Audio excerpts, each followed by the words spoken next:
The 205 model range told an amazing story of adaptation that transformed a humble hatchback into an absolute motoring legend.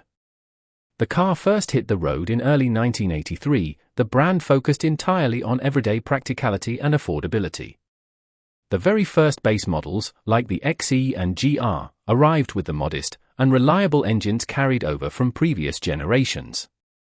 These early versions provided simple transportation that immediately struck a chord with everyday commuters across Europe.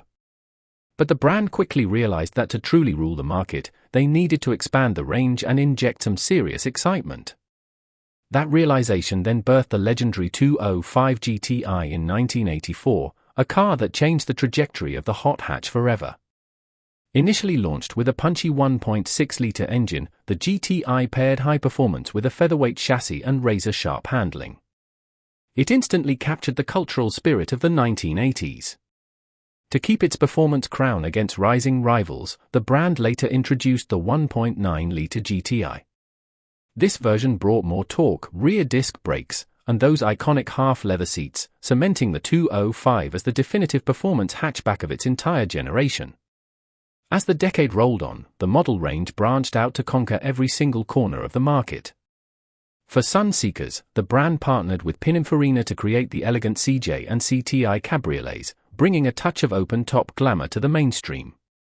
For budget-conscious driving purists, the stripped-out 205 Rally arrived with a high-revving 1.3-liter engine, lightweight bodywork, and cool steel wheels.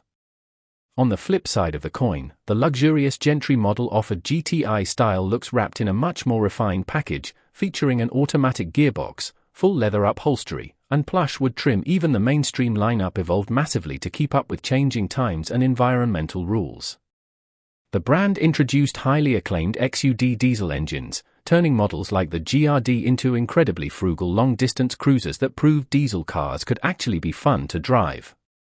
By the late 1980s, the older engines made way for the smoother, more modern TU engine family.